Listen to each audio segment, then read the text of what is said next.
글씨체만 보고도 스타의 성격을 알 수 있다? 그게 가능해요?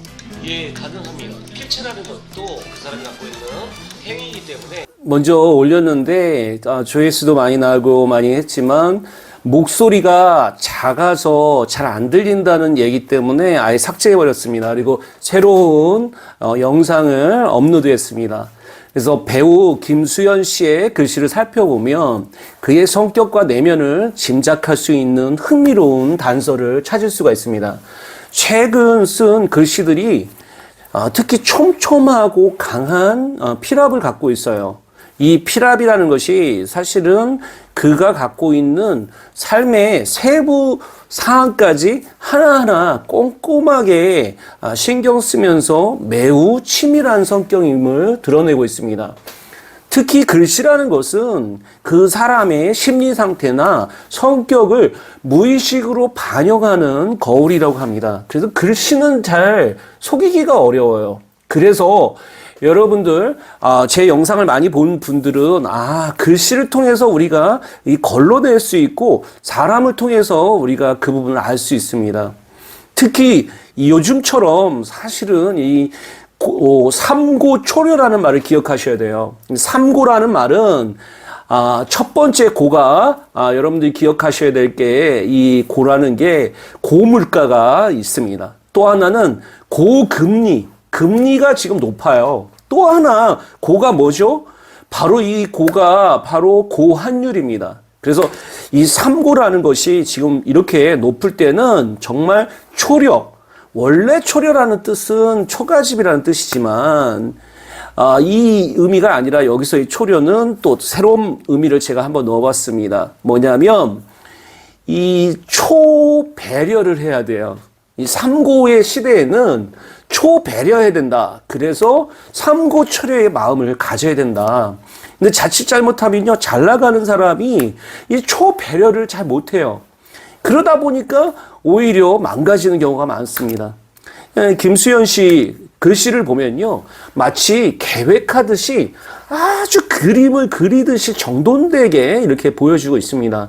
그래서 성격이 잘 드러나지가 않아요. 이런 글씨를 우리가 배운 글씨라고 합니다. 그러나 글씨를 통해서 보면 어느 정도 드러나는 게 이 글씨 사인이거든요. 이 사인 안에는 본인이 이야기했듯이 ISFJ 같은 부분이 있습니다. 이거는 이제 MBTI로 따지면 사실은 그 사람이 갖고 있는 성향에 따라서는 다르겠지만 2번이면서 3번의 날개를 쓰고 있는 애니어그램으로도 우리가 해석할 수 있습니다. 다른 사람들을 많이 도와주죠. 그리고 감정적이고 이런 부분을 합니다. 근데 3번의 날개를 쓰거나 1번의 날개로 가게 되더라고요. 3번에는 이제 긍정적이고 이런 부분들이 가다가도 1번에 완벽한 부분이 있거나 아니면 지나치게 성장하려고 한다거나 이런 부분에 문제점이 있을 수 있어요. 그러나 김수현 씨는 본인이 시간의 지남에 따라서 ESTJ로 변했다고 이야기합니다. 그러니까 성격이 변한 거죠. 이 성격이 변한다는 것은 우리가 어렸을 때 하고 본인이 성격이 이제 변할 수가 있습니다. 이럴 때 우리가 조심해야 돼요. 이 외향적이고 자기 주장이 강해질수록 사람이 유연성을 잃을 수가 있어요. 그래서 우리의 감정과 사고가 이게 왔다 갔다 합니다. 그러다 보니까 이 민감하고 냉정한 모습이 이렇게 나타날 수가 있는 거죠. 이 부분을 좀 볼 수 있습니다. 여기 글씨를 보면요.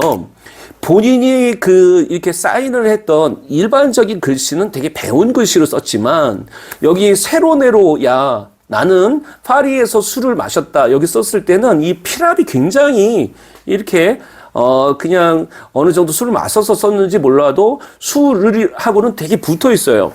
이렇게 붙어 있는 사람들은 촘촘할수록 본인에 대한 여유가 없습니다.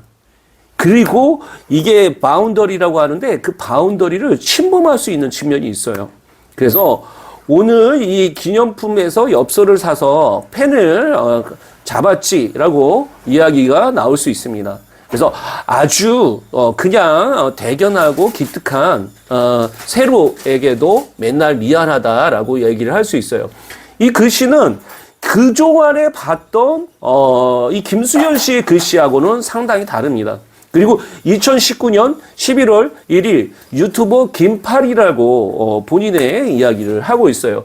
여기서 김은 비슷하게 김수현 할 때 김하고 비슷하게 쓰고 있습니다. 특히 수할 때 수가 좀 길었더군요. 파리 할 때 파도 좀 길게 나타나고 있습니다. 이런 부분들은 긍정적일 때는 되게 연예인이라는 주목받는 일에 잘 맞습니다. 그리고 본인이 성공지향적이기 때문에 이런 부분들이 인정과 성공지향적인 게 잘 맞을 수가 있어요. 그런데 자칫 잘못하면 이 건강할 때는 괜찮지만 반대로 이게 본인이 이제 이 건강하지 않고 불건강할 때 그때 문제가 생깁니다. 그래서 타인의 인정이나 보답 없이도 베풀 수 있는 관용을 보이기도 하는데 그림자 부분은 그때서부터는 이게 내면의 스트레스가 극도로 증가할 수가 있어요. 그래서 겉으로는 화려하고 밝은 척하지만 내면에는 불안과 분노의 억압을 받을 수가 있습니다. 그래서 결국 억눌렀던 감정이 폭발하면서 자기 파괴적 행동과 극도의 위축된 상태를 이어질 수 있다는 것을 볼 수가 있습니다. 반면에 이 글씨를 한번 보세요. 앞으로 꼭 칭찬받을 수 있도록 지켜봐 주세요. 김수현입니다. 추운 날씨 건강 챙기고 항상 건강하기를 이야기를 하고 있습니다. 근데 여기서의 글씨를 우리가 주의해야 될 게 뭐냐면 여기는 앞에서 봤던 글씨하고 굉장히 여기는 사회적으로 어떻게 보면 자기가 보여주고 싶도록 아주 정돈되게 그리고 촘촘한 글씨도 보이고 있죠. 그래서 이게 본인이 그냥 배운 글씨 때 본인이 갖고 있는 원래 이제 그린 글씨하고 본인의 본 성격이나 이런 본성하고는 다르게 글씨를 쓰고 있었다라는 측면을 볼 수 있습니다. 그래서 연기뿐만이 아니라 개인 삶에서도 지나치게 완벽함을 추구했던 측면이 있고 이런 것들이 긴장과 스트레스에 많은 부분을 영향을 주었을 가능성이 높습니다. 결국 중요한 것은 자신의 부분과 글씨를 일치시키는 진정성을 확보하는 것이 중요합니다. 그래서 남들을 흉내내는 글씨가 아닌 자신만의 글씨를 써내갈 때 비로소 삶의 균형과 행복이 찾을 수 있다고 볼 수 있습니다. 배우 김수현 역시 글씨와 삶의 하나의 진정된 자아를 찾아가는 것이 중요한 과제가 아닐까 싶습니다. 여러분들 정말 중요한 거는요, 글씨를 바꾸지 못하면 자꾸 우리가 사실은 아름다운 캘리그라픽이라는 말 자체가 아름다움을 우리가 추구하는 거거든요. 근데 자기 삶 속에서 예술이 사라지고 그리고 어떻게 보면 그냥 일적으로만 하다 보면 정말 그 안에 인향만리라고 했습니다. 향기가 없고 그리고 겉모습만 좋은 부분이 될 수 있습니다. 그래서 글씨를 통해서 여러분의 삶을 바꾸시기를 응원드리겠습니다. 좋아요, 구독, 그리고 알림 설정, 그리고 댓글을 통해서 여러분들이 갖고 있는 의견들을 주실수록 여러분을 위해서 가도록 하겠습니다. 1만까지 올려주시고 여러분들 응원해 주셔서 감사합니다. 감사합니다.